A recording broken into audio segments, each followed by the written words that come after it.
Waikiki, la plage des rois et des reines d'Hawaï.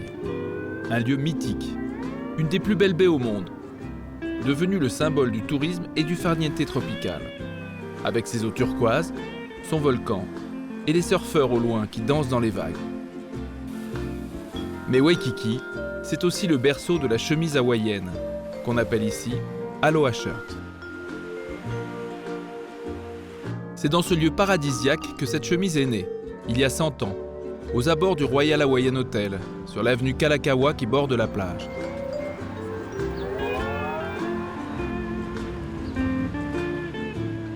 Au numéro 4561, précisément. La boutique existe encore, les propriétaires ont changé plusieurs fois depuis 1905, mais on y vend toujours des chemises hawaïennes, c'est même aujourd'hui une boutique de luxe. On trouve dans ce magasin les répliques des chemises les plus célèbres, comme la Tapa Tiare d'Elvis Presley, ou la Land of Aloha que portait Mick Jagger. Nous avons créé notre entreprise il y a 20 ans pour fabriquer des chemises hawaïennes en soie, avec des motifs vintage des années 30 jusqu'aux années 50. Nos chemises sont des copies de modèles originaux que nous adaptons à la soie, qui est un tissu très confortable. Mais tous les vieux modèles ne sont pas très vendeurs. Alors nous essayons de trouver ceux qui se vendent le mieux parmi les modèles vintage.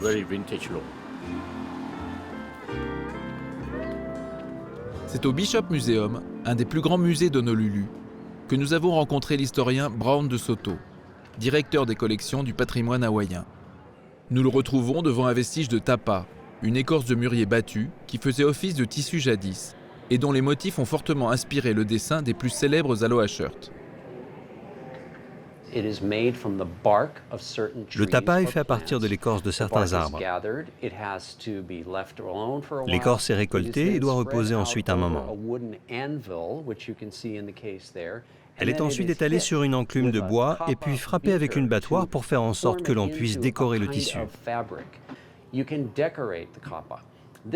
Ceux-ci ont été faits en taillant des formes sur des tranches de bambou. Ces formes étaient souvent des motifs géométriques. Différentes teintures ont été créées à partir de plantes pour pouvoir obtenir différentes couleurs. Puis des tampons couverts de teinture étaient pressés sur la surface du tapa. Certaines de ces pièces de tapa traditionnels hawaïens existent encore et sont ici au Bishop Museum. Elles ont été utilisées comme inspiration par les artistes qui ont inventé les motifs de l'Aloha Shirt dans les années 40 et 50.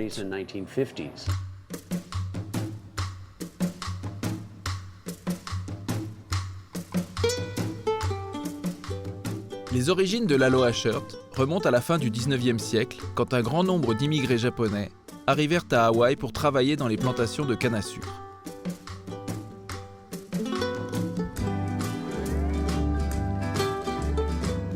Avec eux, parmi leurs effets personnels, du tissu très sophistiqué pour fabriquer des kimonos et des robes. C'est donc des motifs japonais très colorés que l'on retrouve à l'époque sur les premières Aloha Shirts. À cette époque, au début du XXe siècle, beaucoup de femmes japonaises fabriquaient elles-mêmes les habits que portaient leurs familles. Et donc, pour leurs enfants en particulier, elles achetaient du tissu. Il y avait le mont Fuji ou des chrysanthèmes, des motifs typiquement japonais, parce que le tissu était à cette époque teint et produit au Japon pour le marché japonais, pour les yukata, les robes ou les kimonos, qui est un vêtement plus formel au Japon. Ces tissus japonais, qui étaient dans les boutiques d'Hawaï, n'étaient pas toujours utilisés pour faire des habits japonais, mais parfois pour faire des chemises d'un style plus occidental. Au début des années 30, les adolescents et les jeunes adultes de toutes les communautés ont commencé à porter ces chemises très colorées. Les chemises étaient faites sur commande. Il y avait des entreprises qui employaient des couturières. Vous pouviez aller directement au magasin, choisir le tissu qui vous plaisait et vous faire faire une chemise avec. Ce n'était vraiment pas cher. C'est ainsi que ces chemises très colorées ont commencé à être à la mode.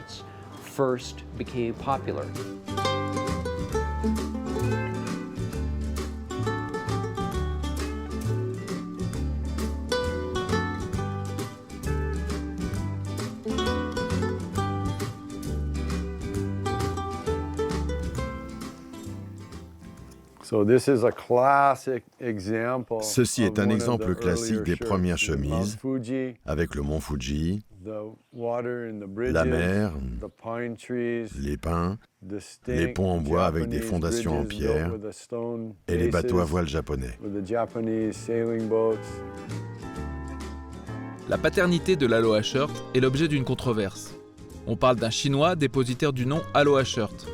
D'autres affirment que c'est le tailleur japonais Musashiya Miyamoto qui découpa le premier kimono pour en faire une chemise.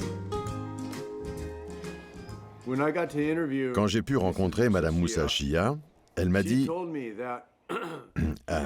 Tu sais, ce film avec l'acteur John Barrymore, c'est moi qui lui ai fait sa chemise. C'était la première Aloha Shirt. Et le Chinois en bas de la rue, il dit que c'est lui le premier. Il peut dire ce qu'il veut, ça m'est égal. Mais c'est moi qui ai fait la première Aloha Shirt. Elle faisait référence au Chinois, au bout de la rue, qui a endossé la gloire d'avoir inventé la première Aloha Shirt. C'était Ellery Chun, un jeune Chinois très intelligent. En général, l'histoire crédite un tailleur nommé Ellery Chun. Vous avez dû en entendre parler pour l'invention de l'Aloha Shirt. Ce qu'il faisait, c'est qu'il taillait une chemise à partir d'un kimono. C'était un homme très intelligent qui avait breveté le nom Aloha Shirt. Il fut donc reconnu comme l'inventeur de l'Aloha Shirt, même s'il y avait d'autres histoires comme celle de Madame Musashiya qui disait « Non, non, c'est moi qui ai inventé la première ». Presque 6 personnes ont dit plus tard qu'ils étaient les premiers. Ce n'était pas parce qu'un designer disait « Ceci est ma nouvelle collection, j'ai décidé de lancer une mode ». En réalité, l'Aloha Shirt vient de la rue, ce qui veut dire que les gens ont décidé de la porter individuellement et c'est devenu une mode.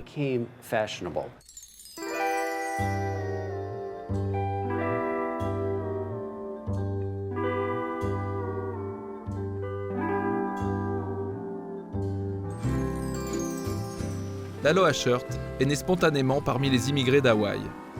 Des gens qui voulaient vivre dans un vêtement plus léger correspondant au climat tropical. Pour plus d'aisance au quotidien, ils voulaient rompre avec les stéréotypes du vêtement des Occidentaux, trop guindé et surtout trop chaud. C'est sur les hauteurs du volcan de Waikiki, le Diamond Head, dans un écrin de verdure, que vit Dale Hope, un designer d'Aloha Shirt. Ses parents dirigeaient la marque Kahala, une fabrique de chemises à Waikiki. C'est aujourd'hui un des principaux collectionneurs de chemises hawaïennes, et dans sa collection, on voit très bien comment le kimono-like shirt est devenu au fil des années l'Aloha Shirt. Petit à petit, le Diamond Head va remplacer le mont Fuji.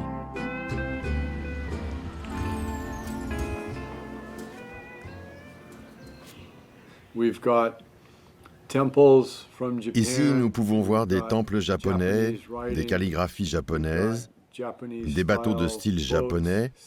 C'est vraiment l'imprimé classique oriental.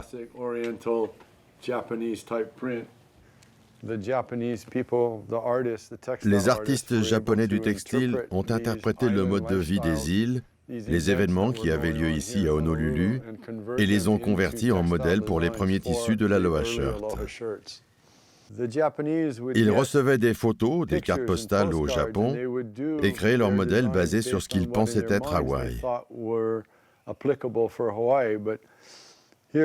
Ici, par exemple, nous avons une sorte de scène de canoë hawaïen, alors que ce sont plutôt des canoës de style indien, avec des personnages qui rament l'un contre l'autre. Et ici, des filles qui dansent le hula, mais qui ont plus des visages de femmes japonaises qu'hawaïennes. Ça a donc été compliqué pour les Japonais de vraiment comprendre Hawaï et d'avoir une imagerie correcte. Mais ça, c'était les premiers jets. Ici, nous avons un imprimé créé au Japon à partir de cartes postales, d'articles de magazines ou de photos qui leur avaient été envoyées. Nous pouvons voir un petit personnage qui grimpe sur un cocotier, des huttes, des gens en maillot de bain, des canoës à une place et des surfeurs. C'est donc un modèle très intéressant, un classique de l'évolution de l'époque des chemises style kimono en crêpe de Chine.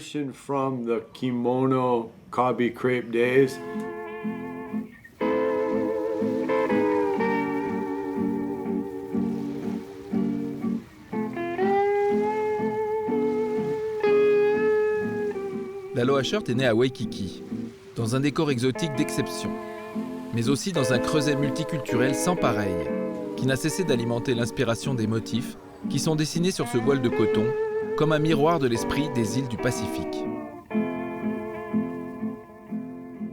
C'est vraiment le premier habit multiculturel au monde. Évidemment, le kimono a une influence énorme dans l'origine de l'Aloha Shirt. Le pareo, lui aussi, a eu une grande influence. Edel a fait beaucoup de recherches sur ce sujet. Les premières chemises viennent souvent du pareo, qui est en général un tissu bicolore très simple, avec des motifs de fleurs ou des feuilles, souvent rouges et blancs, ou bleu marine et blanc.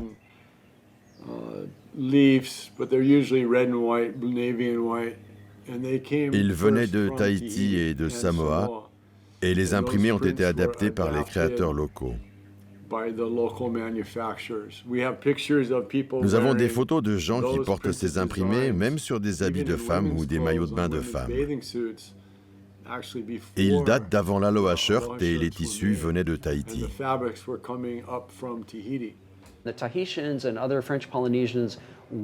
Les Tahitiens et autres Français polynésiens portaient parfois le pareo en plus d'habits occidentaux, ou alors seul, autour de la taille pour les hommes et autour du cou pour les femmes.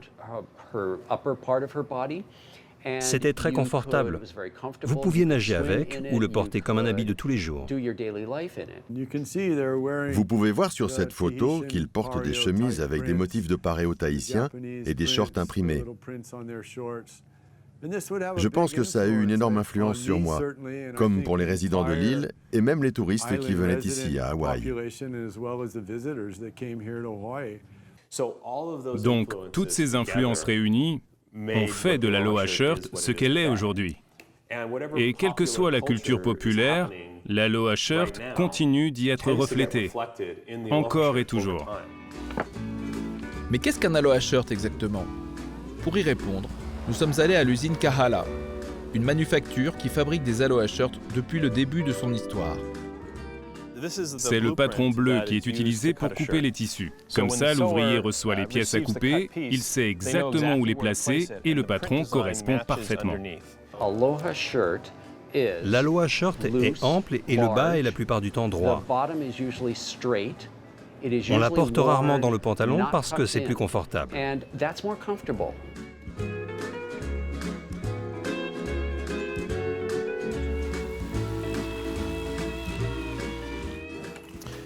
Donc Fred est en train de couper la poche dans le tissu. Le tissu est retourné, n'est-ce pas?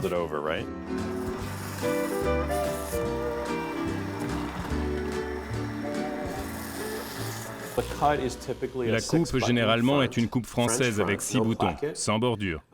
Il peut y avoir 1 ou 2 imprimés différents. Les manches mesurent entre 8 et 11 pouces. Vous pouvez voir ici, l'imprimé est assez chargé. C'est ce qu'on appelle un 24 pouces half drop. Le modèle se répète d'ici à ici, puis de chaque côté.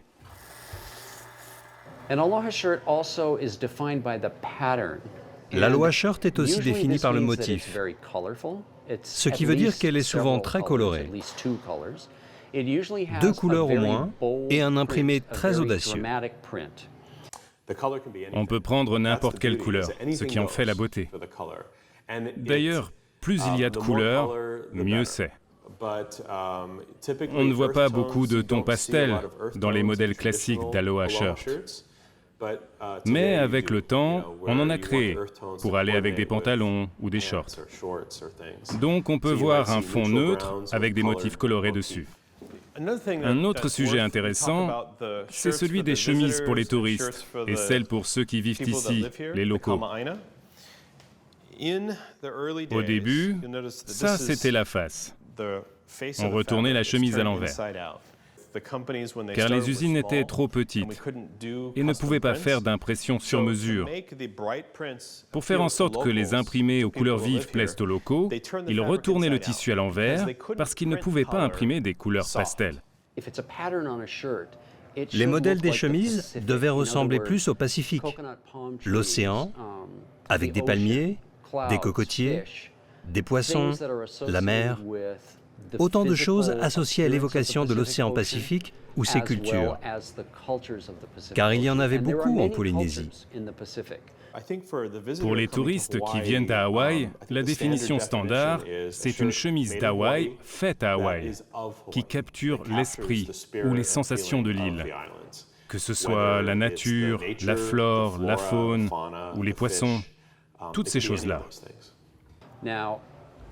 Nous avons assisté à une évolution de l'Aloha Shirt très graphique et plus audacieuse qui a commencé dans les années 50-60. C'est dans les années 60 qu'est venue la mode de porter des chemises plus mates, moins colorées, moins dorées, moins flashy. Ce type d'Aloha Shirt est devenu un standard pour de nombreux hommes d'affaires hawaïens, au lieu de porter un costume cravate. Je pense que le meilleur moyen de décrire l'Aloha Shirt, c'est de dire qu'elle s'approprie une sensation de détente et de bonheur.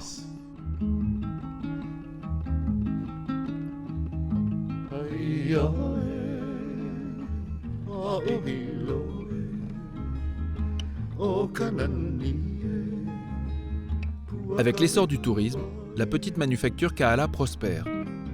La chemise hawaïenne devient l'emblème incontournable d'Hawaï pour les touristes. Kahala a été la première entreprise à faire ses propres imprimés et en faire des chemises pour les exporter en dehors d'Hawaï. C'était donc la première manufacture à les produire à grande échelle. Ils avaient une petite fabrique qui a commencé à vendre des chemises dans les hôtels et les magasins pour répondre à une demande croissante à Waikiki. Ils ont produit à l'époque parmi les meilleures chemises jamais produites à Honolulu. Le porte-étendard de la marque Kahala, c'est un certain Duke Kahanamoku, célèbre champion olympique de natation, médaillé d'or en 1912 et 1920. Le chef de file des fameux Beach Boys, qui arpentaient les plages de Waikiki pour apprendre aux touristes à surfer dans les vagues sur leur canoë. Mais le Duke Kahanamoku, c'est surtout le père du surf moderne, une personnalité incontournable à Waikiki, où une statue fut érigée à sa mort quand ses cendres y furent répandues en 1987. C'est une photo de l'équipe de surf de Duke Kahanamoku. Il porte le modèle Pareo classique, qui est aussi celui que vous avez ici. Là, vous avez les meilleurs surfeurs du monde, Paul Stroh, Joey Cabell et Fred Hemmings, qui portent tous cette même chemise. Ils étaient tous dans l'équipe du Duke. Et le fait que ces gars portent cette chemise a, je peux vous le dire, eu un effet considérable sur nous tous, et aussi sur tous les Californiens qui ont vu la photo et cette photo de Duke. Tout le monde voulait être comme le Duke et le respectait.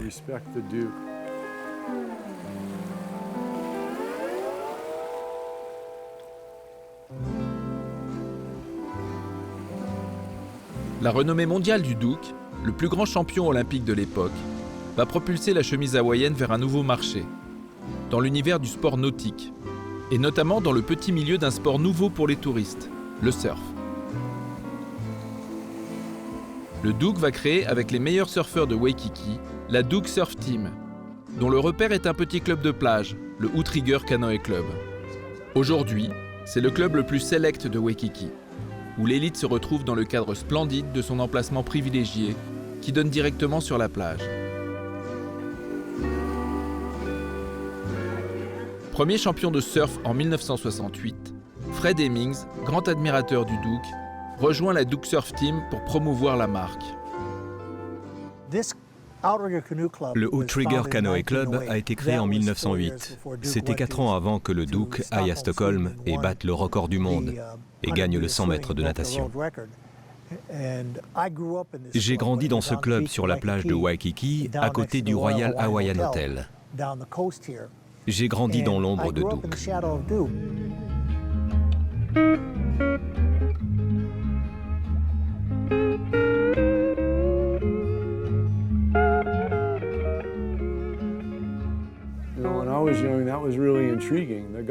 Quand j'étais jeune, j'étais très intrigué par ces hommes qui avaient les plus grands sourires, étaient les plus musclés et semblaient être les plus branchés. Ces hommes qui faisaient du surf et du canoë, c'était devenu très populaire. Je me suis intéressé aux deux, mais j'avais un goût plus prononcé pour le canoë. Quand j'ai commencé à dessiner des chemises, mon premier motif fut un imprimé de canoë hawaïen. J'ai travaillé avec un artiste que j'ai pu diriger en suivant mon inspiration. J'ai eu la chance qu'il soit plus vieux et cette chemise s'est très bien vendue pendant plusieurs années.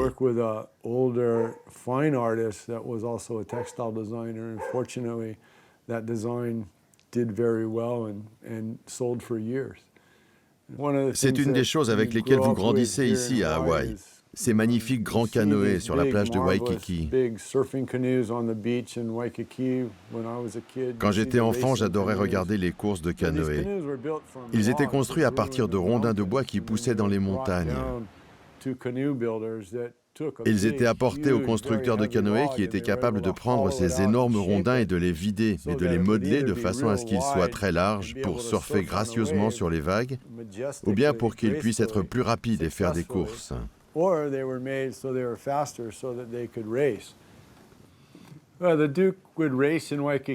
Quand le Duke faisait des courses, il le faisait avec 6 gars formidables. Et il battait tout le monde si facilement que le Duke leur demandait souvent de ralentir pour ne pas trop humilier les autres équipes. C'était un homme très respectueux. Je pense que beaucoup de mes valeurs me viennent de lui. J'ai vu ce qui faisait de lui un grand homme. Ce n'était pas l'argent, la chance ou les privilèges, mais son esprit. Et pour en revenir aux chemises, c'est ce qu'elles reflètent. Non pas une valeur matérielle et financière, mais un état d'esprit.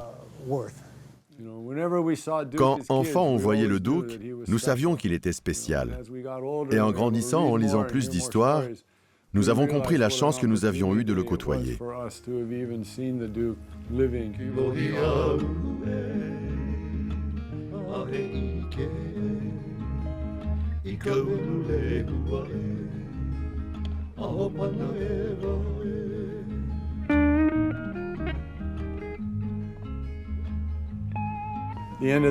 À la fin de la journée, on pouvait aller à la plage au coucher du soleil et retrouver les Beach Boys qui jouaient du ukulélé et qui chantaient des chansons hawaïennes.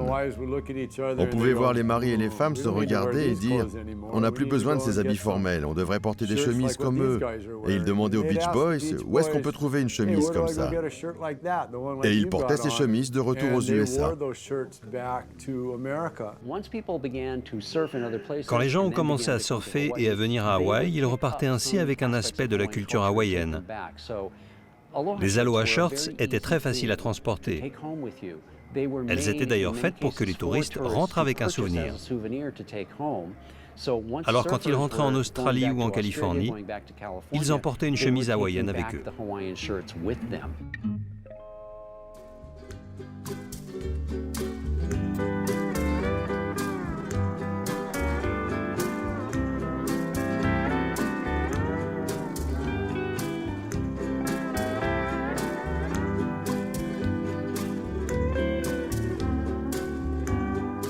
L'aloha shirt va suivre l'évolution de ce nouveau sport en plein essor. Waikiki est devenu aujourd'hui la Mecque du surf, grâce à sa situation géologique si particulière. Juste à côté de nous, ce sont les terres de Kapua. Et l'eau froide qui descend des montagnes crée un petit courant qui vient jusqu'ici modifier complètement le récif. Car l'eau douce et froide empêche le corail de grandir. À Waikiki, il y a un spot qui s'appelle Canoë Surf, juste en face du Moana Hotel. Et si on regarde la plage à marée basse, on peut voir qu'il y a du corail partout, sauf là où il y a de l'eau froide et douce. Le corail a besoin d'eau salée et chaude pour grandir. Et à cause de l'eau froide et douce, mélangée à l'eau de mer, le corail ne pousse pas aussi bien. Ce mélange des eaux a créé un couloir naturel. C'est pourquoi Waikiki est un lieu unique pour surfer.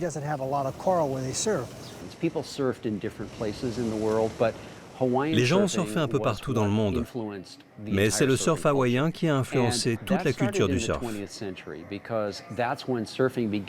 Ça a débuté au XXe siècle quand le surf a commencé à s'exporter un peu en Australie et en Californie.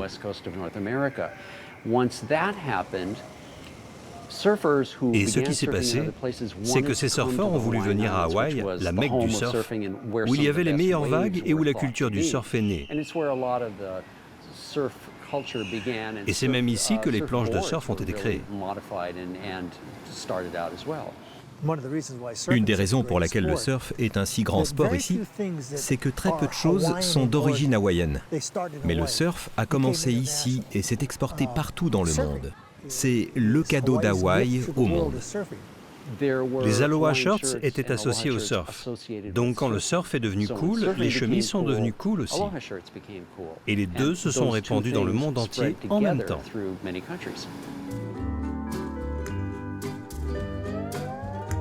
La chemise hawaïenne est déjà un symbole dans le petit monde du surf. Elle va connaître son véritable essor grâce au cinéma hollywoodien, qui va contribuer à la rendre célèbre dans le monde entier. À chaque fois que des films américains montraient la mode hawaïenne, tout le monde le voyait.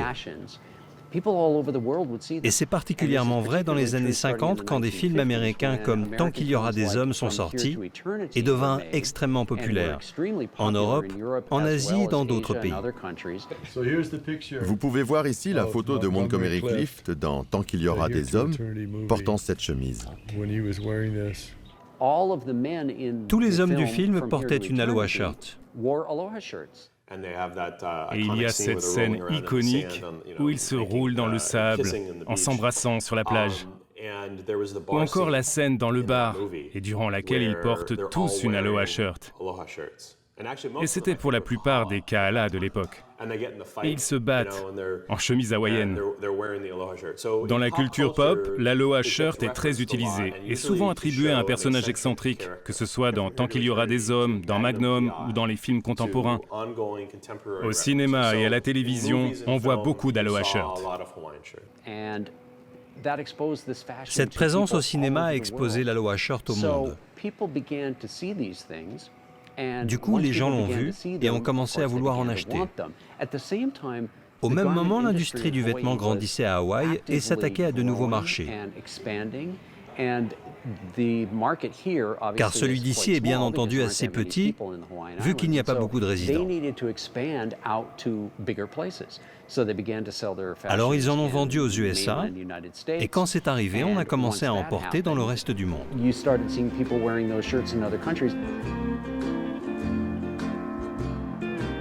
C'est à Venice Beach, à Los Angeles, que vit une des plus grandes collectionneuses d'aloha shirts. Camille Shaheen possède une collection unique au monde, consacrée uniquement à son père, Alfred Shaheen, un des plus grands designers de chemises hawaïennes, qui fit de l'aloha shirt une véritable œuvre d'art digne de la haute couture. Il a rapporté ce pareo de Tahiti avec ses belles fleurs et il l'a adapté pour en faire ce qui est probablement la plus célèbre aloha shirt de l'histoire. On la voit partout, mais personne ne sait que c'est une Shaheen. Ça, c'est un pareo qui est une des premières chemises et sûrement un des modèles les plus copiés au monde. Et là, vous avez une adaptation de ce dessin. Shaheen Honolulu fut sa première marque, puis il a sorti Surf and Sand. Mais regardez ce modèle. Il était capable de faire des jaunes et des oranges incroyables. Et comment ils ont aligné ça? Quand vous lui demandiez ce qu'il préférait dans son commerce, il répondait « créer des lignes, construire des lignes, chaque année, préparer l'équipement, créer les teintures ». C'était tous les aspects techniques. Dans les années 50, Alfred Shaheen avait créé à Honolulu la première entreprise qui fabriquait les chemises hawaïennes de A à Z, depuis les tissus jusqu'aux boutons. Il avait réuni autour de lui une équipe artistique exceptionnelle, qui soignait le design ainsi que le choix des meilleurs tissus, qui firent la renommée de sa marque dans le monde entier. Il s'est imprégné de cultures différentes et les a combinées dans son art. Son style, c'était des habits occidentaux avec une imagerie asiatique. Vous pouvez voir des chemises et des robes avec le negrono chinois, des robes en soie, avec des boutons en ivoire, taillés en forme de dieux païens. Il a commencé comme artisan et designer parce qu'il avait appris comment faire avec ses parents. Alors il a utilisé son diplôme d'ingénieur pour développer son business avec une énorme créativité.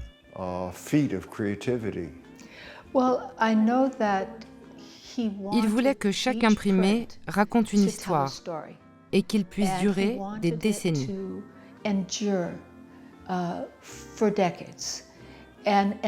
Je pense qu'il a accompli son vœu avec cette chemise, par exemple.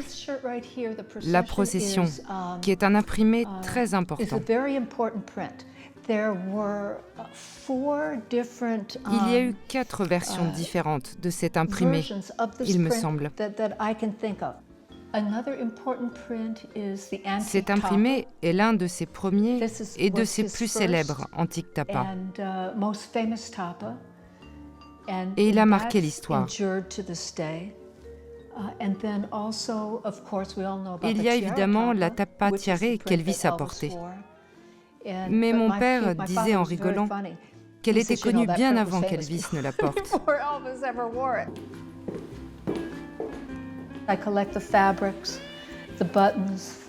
Je fais aussi collection des tissus, des boutons, des modèles de mon père. Mais je me concentre sur les tissus en ce moment, parce qu'ils disparaissent.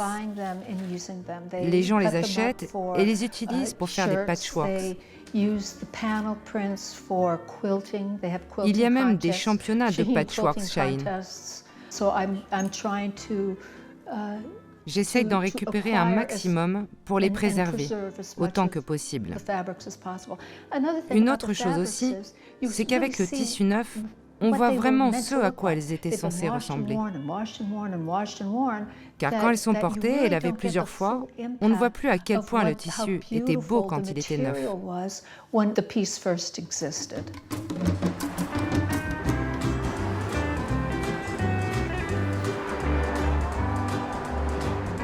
Depuis quelques années, le marché de l'aloha shirt vintage a flambé. C'est devenu un véritable business dans lequel David Bailey s'est imposé à Honolulu en transformant sa boutique d'antiquaire en temple de l'aloha shirt vintage.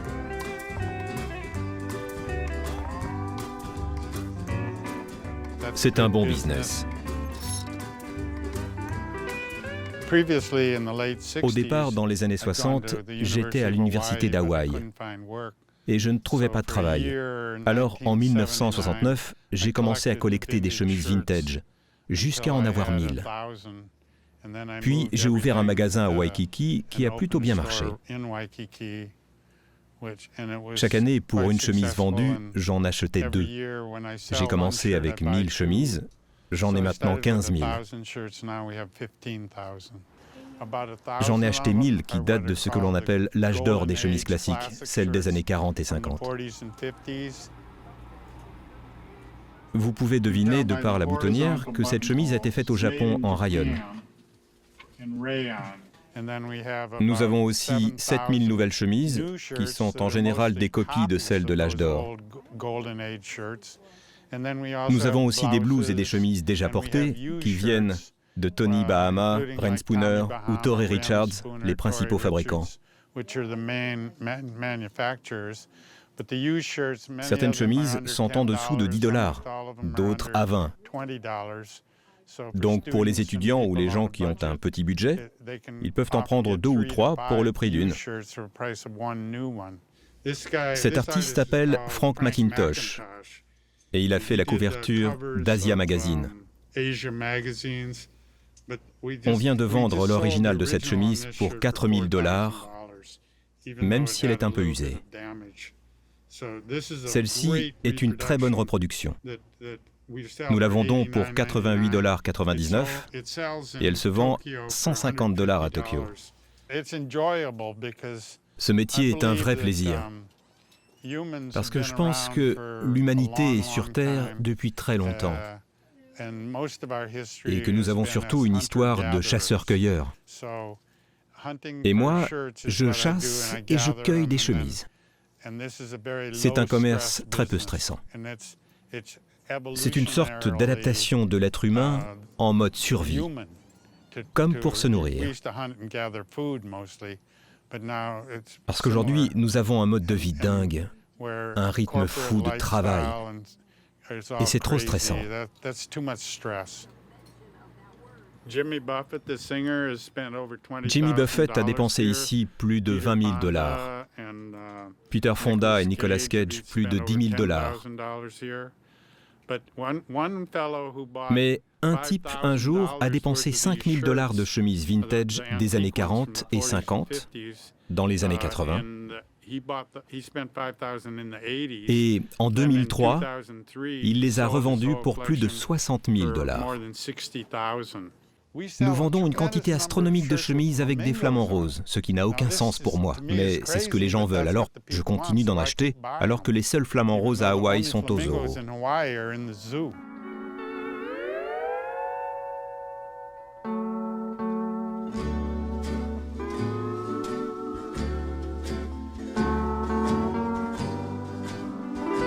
Aujourd'hui, l'Aloha Shirt rapporte 500 millions de $ par an à l'économie locale.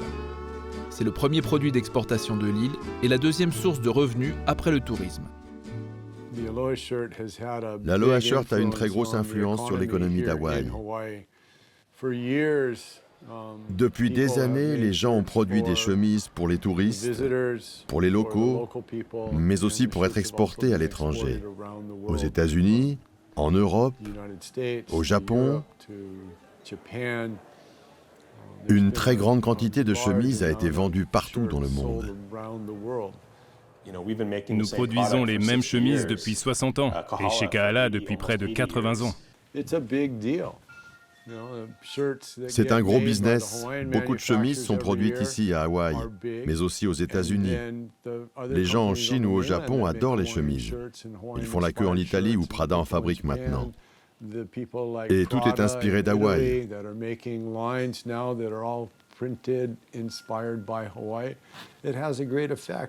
L'impact est énorme sur l'économie hawaïenne.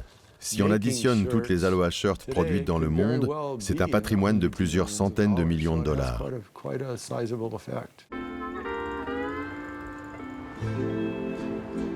L'importance de l'Aloha Shirt est telle à Hawaï que les sénateurs ont le droit de la porter en séance le vendredi. Partout dans l'archipel, c'est ce qu'on appelle l'Aloha Friday.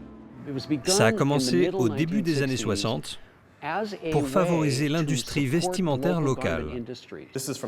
Ça date de 1962. Ils ont réalisé que c'était ridicule, quand il fait 35 degrés dehors, de porter un costume et une cravate. Les fabricants de chemises ont dit « On en fait bien pour les locaux et les touristes, alors pourquoi pas pour les hommes d'affaires ?»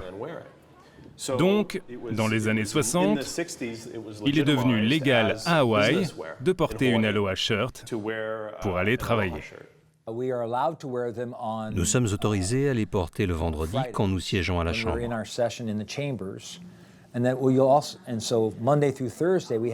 De lundi à jeudi, nous devons porter un costume et une cravate, mais mes collègues et moi-même les enlevons dès que nous arrivons au bureau après l'Assemblée, pour mettre nos confortables Aloha Shirts. Car nous pouvons avoir des réunions ou des réceptions dans l'après-midi, où nous les portons pour y ajouter un peu d'esprit de l'Aloha.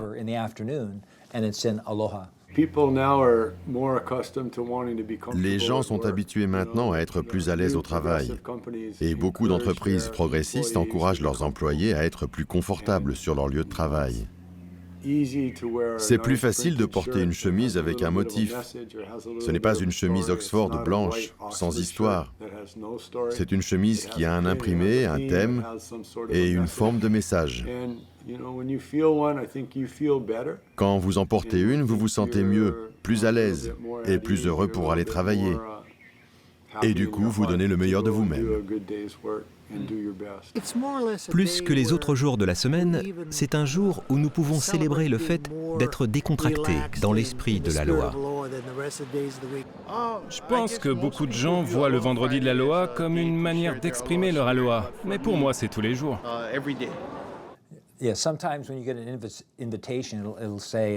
Parfois, quand vous recevez une invitation, il est mentionné « casual aloha », ce qui est le cas de cette chemise. Et d'autres fois, c'est formal aloha. Dans une certaine mesure, c'est comme porter un smoking. Je n'aime pas trop dire ça, mais je crois que je suis accro à mon aloha shirt. Et tout le monde au travail sait que c'est mon truc, ma manière d'exprimer mon aloha au quotidien. Nous sommes venus d'une île voisine pour travailler avec les sénateurs. Et c'est la tenue officielle. Celle-ci en particulier est très populaire. Ces motifs ont été créés par des designers hawaïens.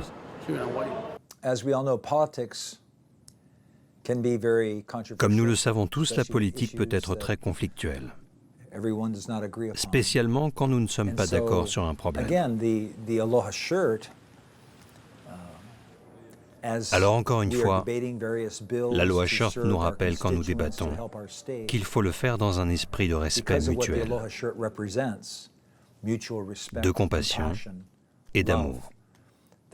C'est un moyen de nous souvenir que lorsque nous discutons avec nos collègues, que nous comparons des bilans, nous devons le faire avec Aloha. Donc oui, c'est un lien très fort que nous partageons entre l'Aloha Shirt et la politique. C'est devenu un phénomène, même sur le continent. Ils ont maintenant des vendredis de l'Aloha qu'ils appellent des vendredis casual. Et ça se répand un peu partout dans le monde. Holy, holy,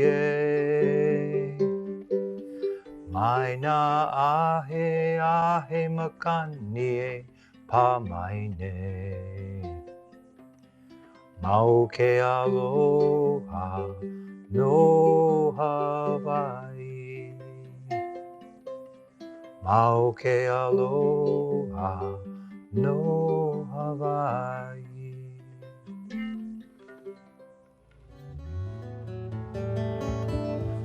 Aujourd'hui, l'Aloha Shirt est devenu l'emblème d'Hawaï. Immédiatement identifiable, comme le surf ou la musique hawaïenne, avec qui la chemise entretient des rapports étroits. En portant cette chemise, les musiciens revendiquent leur fierté d'être hawaïens. L'Aloha Shirt fait partie désormais de la culture populaire d'Hawaï. Le fait que les îles hawaïennes ne soient pas très grandes géographiquement, si éloignées de la terre ferme et peu peuplées, est fascinant. Mais pourtant, leur influence culturelle dans la pop culture est énorme pour un endroit si restreint et aussi isolé.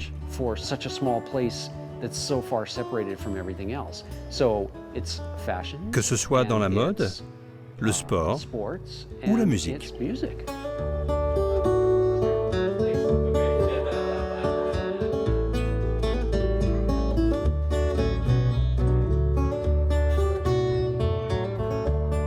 Les musiciens portent cette chemise pour les grandes occasions, lors des cérémonies ou des fêtes, comme pour ce barbecue en l'honneur de Momi Keaulana, la femme d'un des plus grands compagnons du Duke, Buffalo Keaulana, un des derniers Beach Boys.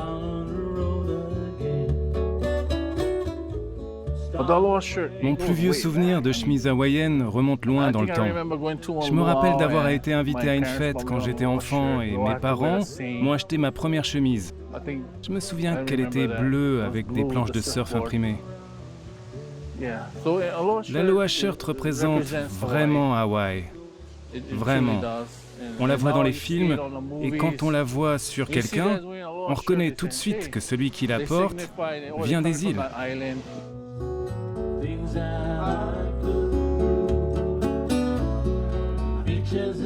La chemise hawaïenne est devenue tellement emblématique dans la culture populaire qu'elle est considérée souvent comme un cliché. Quand on pense à Hawaï, on pense à l'aloha shirt automatiquement. C'est une partie intégrante, indissociable de l'identité populaire d'Hawaï, pour le meilleur et pour le pire. C'est surtout pour le meilleur. C'est même devenu un stéréotype. Il y a toujours une forme de vérité dans les stéréotypes. Quand vous croisez en France une personne en chemise hawaïenne, qu'est-ce que vous vous dites? C'est quelqu'un en vacances ou quelqu'un de fun? On se dit qu'il est fun, non? Ou alors quelqu'un qui cherche à se démarquer. Quand l'on rencontre des musiciens à Hawaï, particulièrement des locaux, pendant une fête importante, comme un luau, vous verrez beaucoup de gens porter l'aloha shirt, comme nous aujourd'hui. Normalement, on porterait des t-shirts, mais c'est l'anniversaire de tante Mommy Kaulana, alors on a mis nos aloha shirts. Mais c'est aussi pour vous, parce que vous êtes venus.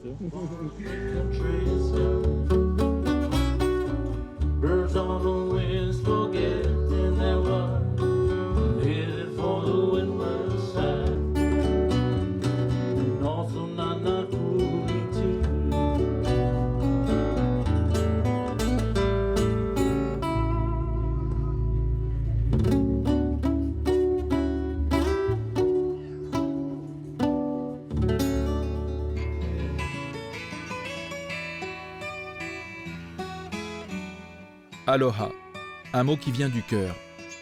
Difficile à saisir pour les Aole, les étrangers, car l'aloha shirt se passe de mots pour exprimer l'état d'esprit de celui qui la porte. Aloha, c'est notre bonjour. Nous le disons avec douceur et il roule sur notre langue. On l'utilise à l'arrivée et au départ de quelqu'un. C'est une expression d'amour et de compassion et surtout de respect de l'autre.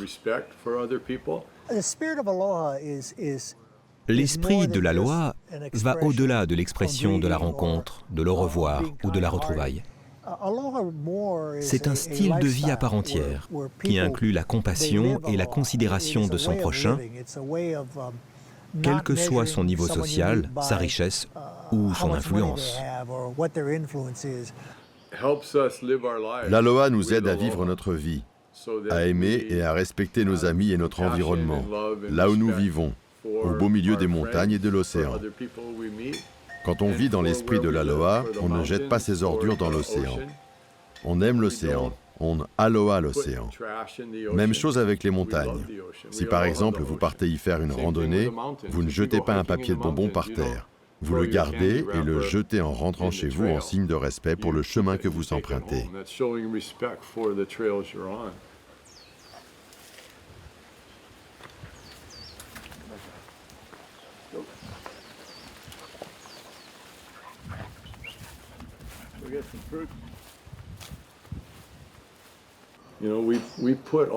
On utilise toutes ces inspirations pour nos chemises. Les fleurs des montagnes, les bananes, les fleurs de gingembre.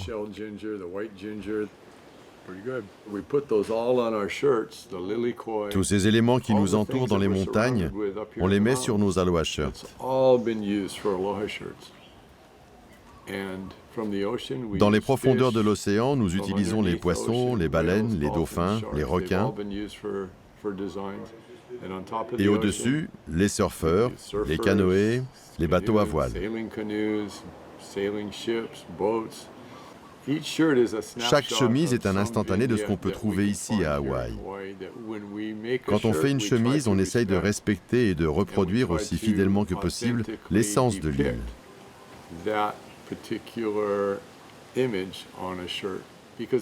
Parce que beaucoup de gens ici aiment les dauphins, les baleines, ou les umu umu nuku apua'a, l'emblème d'Hawaï, un magnifique poisson Picasso que l'on retrouve sur beaucoup de nos chemises. Et nous sommes fiers de porter ces éléments sur nous, car ils représentent notre culture. L'aloha shirt, c'est l'esprit d'Hawaï, car nous ne sommes pas des gens conventionnels. Elle nous représente en cela. C'est l'essence même d'Hawaï. Nous sommes des gens très décontractés et ce vêtement est très symbolique. Je sais que quand je porte la mienne, elle me rappelle fièrement ces qualités qui font partie de cette culture. et qui sont les miennes.